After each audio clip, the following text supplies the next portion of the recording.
So last month I reviewed the Xiaomi Redmi Note 12 4G device, and I mentioned in that review that that was probably one of the most worth it phones that I had reviewed in a long time, because at just 600 dirhams, which is below $200, that phone had 120 Hz display, and it also had a very compatible Snapdragon chipset alongside 8 gigs of RAM, and also a dedicated separate memory card slot apart from dual SIM support. Now the Xiaomi Redmi Note 12 Pro is out, and this is the bigger brother to that device, and this has some interesting changes in some very meaningful areas.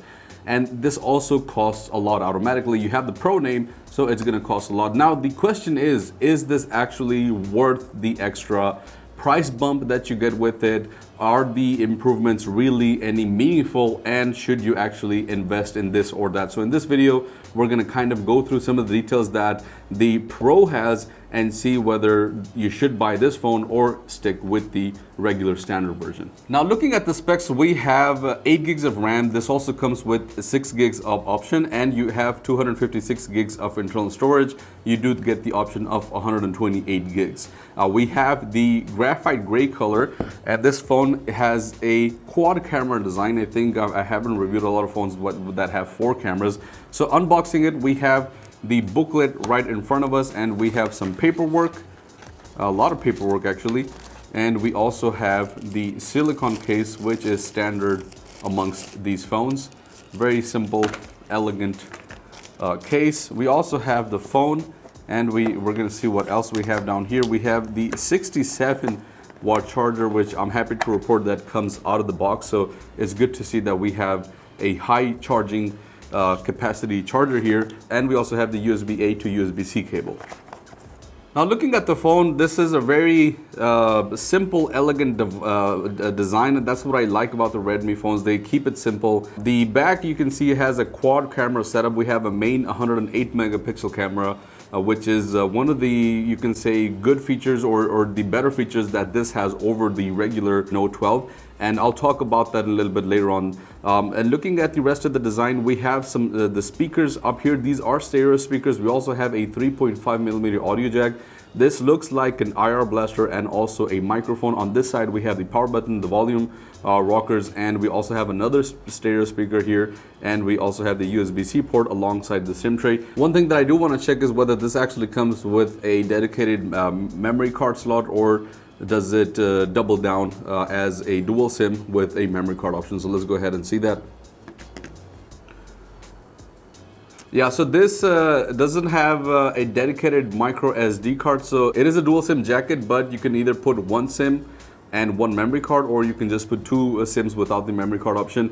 The regular version, the standard version, actually had a dedicated micro SD card, so you could expand that apart from putting 2 SIMs on it. Now looking at the display is probably one of the best features that this phone has, and this was also something that I mentioned in the regular Note 12, which also had 120 Hz display. Same case with the 12 Pro, and one of the things that I actually like about this is that this also supports Dolby Vision, so the colors are going to be better. At this price point, you are getting 120 Hz display, which is really unheard of. You really don't see more than 90 Hz at this price point, so I'm glad that Xiaomi actually decided to include that. The resolution is also pretty decent. It has full HD resolution, and this also has 700 nits of brightness, but it goes up to 1100 nits of peak brightness on auto or if you're outside. Now this really isn't an adaptive display, so you have the option of putting it at 120 at all times or 60 at all times.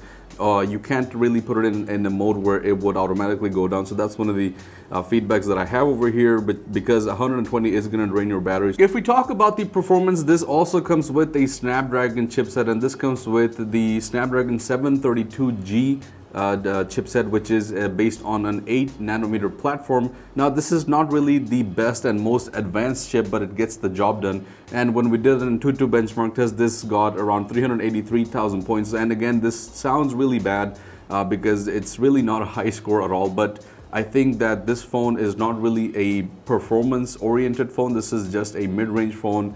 But I should mention that the performance on this is really not too high as compared to the standard Xiaomi Redmi Note 12, because the Antutu on that was just a little bit lower at around 353,000 points. So just a little bit lesser than this. So side by side, you wouldn't be really able to tell the difference in the performance. They're going to be pretty much the same. If you think that you're buying this phone and you're spending the extra money because you want a better performing phone, that's not really the case. I mean, there are other areas where this phone shines, but not really when it comes to the performance. If we look at the battery, this has a 5000 milliampere battery, which again is standard, and this also comes with a 67 watt charger. So this will charge your phone from 0 to 100 in about an hour's time, which is great. And 5000 milliamperes is the standard nowadays. One thing that I did want to talk about is the back camera. Now the back camera is actually a 108 megapixel camera, and this is a Samsung sensor. And because of that, this actually is a pretty decent camera. Now, the only thing that I had feedback on is that this is an overused sensor, and this sensor has been out, I think, since 2020. So it's been nearly 3.5 years that the sensor has been out, and it's been used on a ton of phones.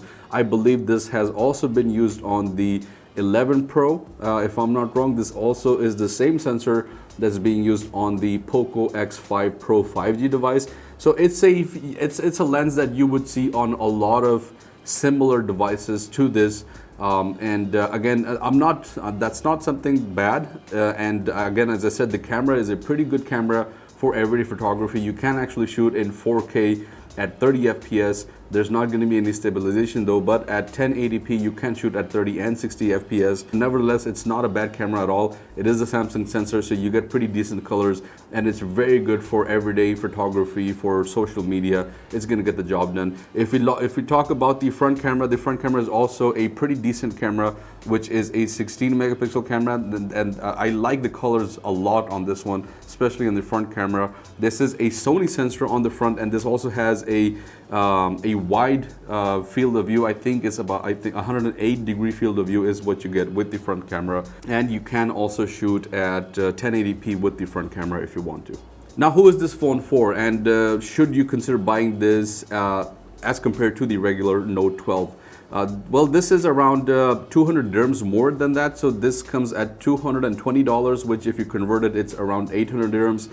The regular Note 12 comes at just around 600 dirhams, so it is a little bit of, you do spend a little bit more money, but I think that the display on this is much better, the camera on this is much better, and those are the two areas that I think are better as compared to the regular Note 12. Apart from that, there really isn't a lot to see on this. It's pretty much the exact same phone. You get pretty much the exact same amount of RAM. You get pretty much the same exact amount of storage on the inside. When it comes to the chip, the performance is also pretty much the same.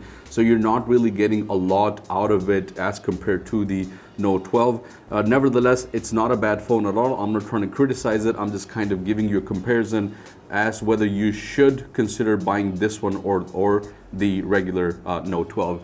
But yeah, guys, that's pretty much my review. I mean, if you have the extra 200, might as well go ahead and buy this one because you do get a better camera and you do get a better display. So yeah, guys, that's my review on the Xiaomi Redmi Note 12 Pro 4G. Let me know what you think. Let me know your thoughts about this phone. And thank you so much. I'll see you guys on the next one. Peace out.